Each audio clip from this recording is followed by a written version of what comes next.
The pricing page. It's one of the first things I look at when I visit a SaaS website. This page will tell you a ton about the product. Which pricing model are they using? How are the offers presented? Do they even show the actual price?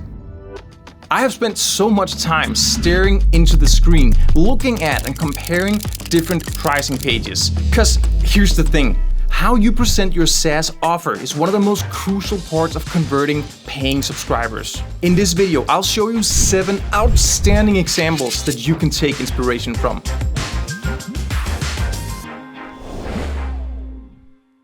Welcome to the channel, I'm Simon Højberg. This is the place where we talk about running businesses online, and one of my favorite topics is SaaS products. And in this video, we're gonna take a look at some amazing examples of SaaS pricing pages and how these products chose to present their offers. Let's get started. So let's start out with a nice lightweight example. This is a product called Recurring, and it's a tool you can use to track recurring expenses for your SaaS. Recurring is using a flat pricing model, which means they have one paid plan at a flat price every month. And I think this pricing page is so well carried out. One of the huge benefits of a flat pricing model is that it's super easy to reason about. There's that one price. That's it. Doesn't matter if you sign in every day or once a week.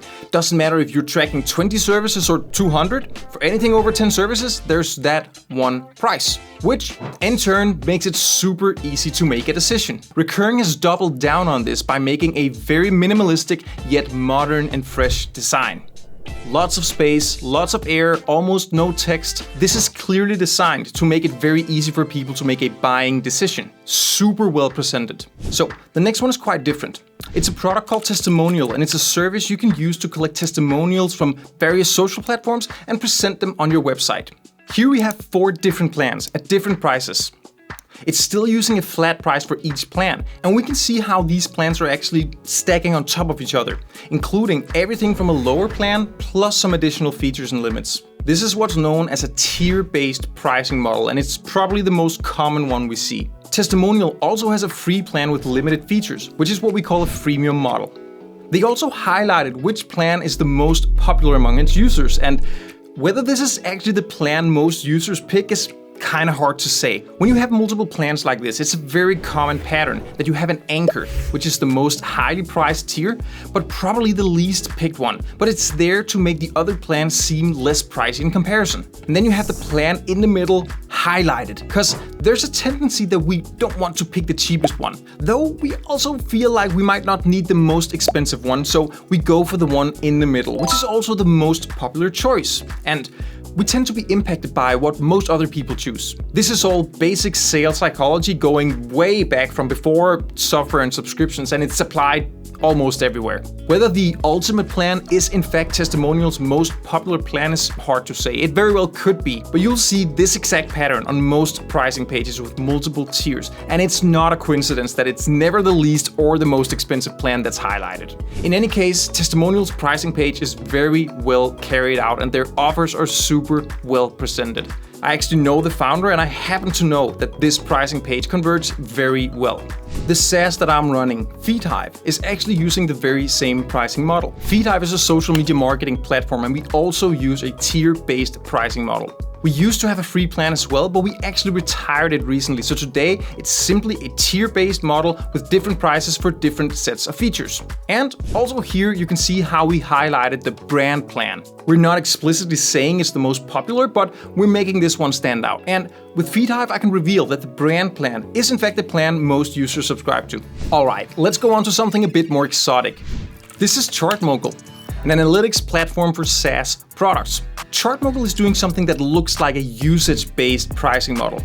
So ChartMogul's target customer is a SaaS business, and the price is based on the monthly recurring revenue of that business.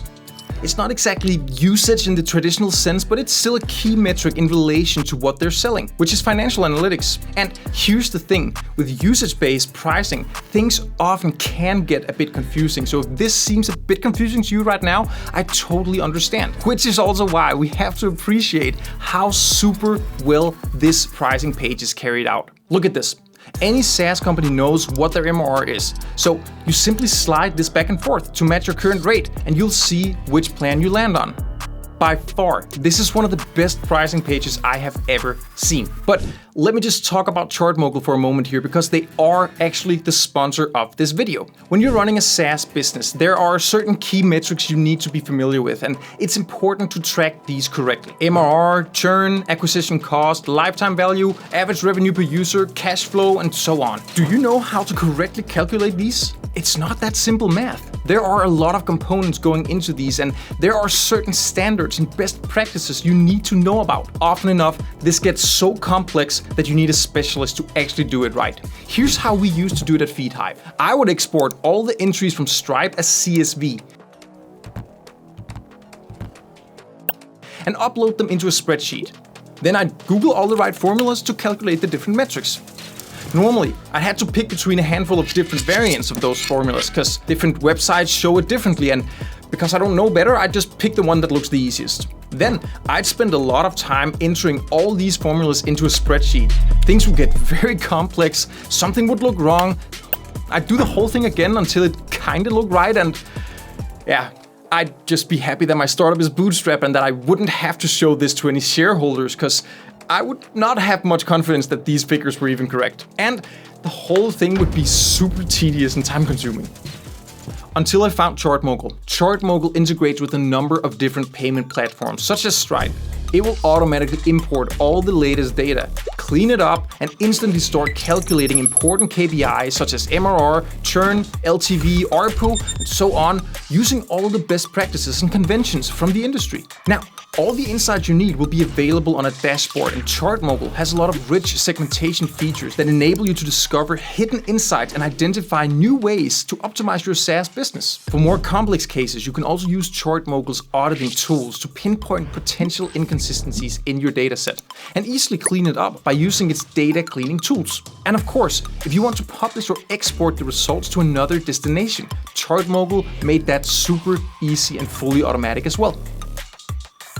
I recommend any SaaS startup, big or small, to get started using ChartMogul. Check the description below. I've added a link that will get you started right away. I want to say thank you to the ChartMogul team for creating an amazing product and for supporting this YouTube channel.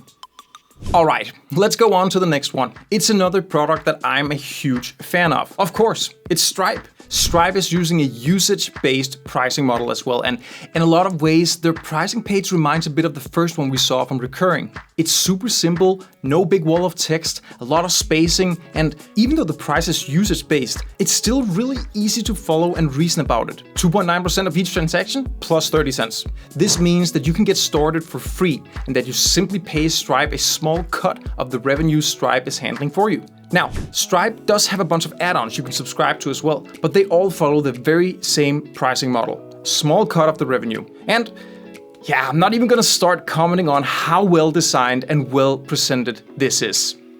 I think Stripe is considered the leader of this game, and I see so many other startups taking inspiration from their website and their product, myself included, hands down. They're just really setting the bar in so many ways.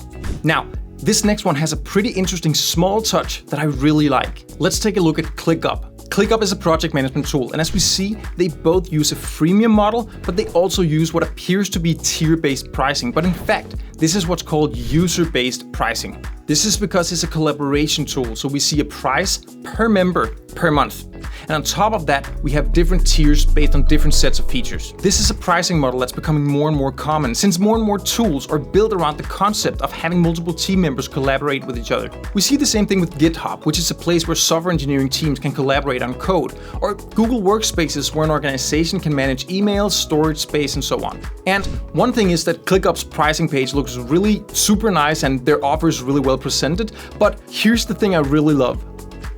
We can actually click here and propose a price. So maybe I'm a team of, say, 11, and I'm willing to pay $3 per member per month, so $33 per month. I think this is a stroke of genius, honestly. It's a perfect way to get in touch with prospects who might not be immediately sold by the offer as it is. Now, they'll basically invite themselves to a sales call or a meeting, and ClickUp can now engage in a discussion with them and find a deal that fits better. I'm sure ClickUp probably wasn't the first one to come up with this concept, but it's really well integrated here. I would be so curious to learn how many subscriptions are actually closed using this method right here. I might try this with FeedHive actually. All in all, there are tons of great things we can take from ClickUp's pricing page. So the last pricing page I want to talk about is associated with a bit of controversy and very different beliefs. Let's take a look at Pabbly. So Pabbly is an automation service in the same family as Zapier, and let's just focus on their pricing model here. Yes, they're selling lifetime deals. So compared to all other pricing models we've seen that are based on a subscription and recurring revenue, this one is sold as a one-time payment. First of all, Pabbly is a product that is super popular with its users, and they're also selling regular subscriptions, though they have had a strong emphasis on these lifetime deals lately. And it's interesting, because it's kind of reverting back to how software was initially sold before this whole era of subscriptions. Back in the 80s and 90s, even in the beginning of the 2000s, software was traditionally sold as a license in a one-time sale. Back then, the idea of software as a service that would be hosted somewhere else on the internet and be accessed through a browser and rented by paying a monthly fee was unheard of. It didn't make any sense. And now, we actually see more and more products, just like Pabbly, going back to this pricing model. There are even marketplaces like AppSumo or Dealify that helps you distribute these lifetime deals. And it is a bit controversial, because a lot of people think that software companies who use this model are in some kind of financial problems or not really doing that well. At least, a lot of people tend to raise subscriptions and recurring revenue above lifetime deals. And there could be some truth to this, it's hard to say. But personally, I think a lot of people just got really tired of subscriptions. We now have so many subscriptions for so many things. I would call it subscription fatigue. And at the same time, it got really cheap to build, host, and maintain software. And I simply think a lot of companies start seeing an opportunity here. In fact, I think we're going to see a huge increase in SaaS that's offered as a lifetime deal. By the end of the day, all SaaS have some churn, and all subscribers have a lifetime value. If you can put together a deal where users simply pay their average lifetime value upfront instead of over a period, and you can make the finances work this way, well, you're in business. Also, let's just quickly appreciate how super nice Pabbly's pricing page looks. Really well presented, and their most popular plan is the most expensive one. So, yeah, they're just breaking all the rules. All right, there you go. 7 examples of pricing pages that all have some super valuable elements that we can learn from. Please check out ChartMogul, the sponsor of this video, link in the description. And also, now that we have covered pricing pages, how about we just start building an entire SaaS? I'll show you how you can set up an entire SaaS using no-code tools in this video. That's right, no programming, and of course, if you like this video, be sure to subscribe to my channel because I have a lot of great content coming up that you definitely don't want to miss. I will see you soon for another video.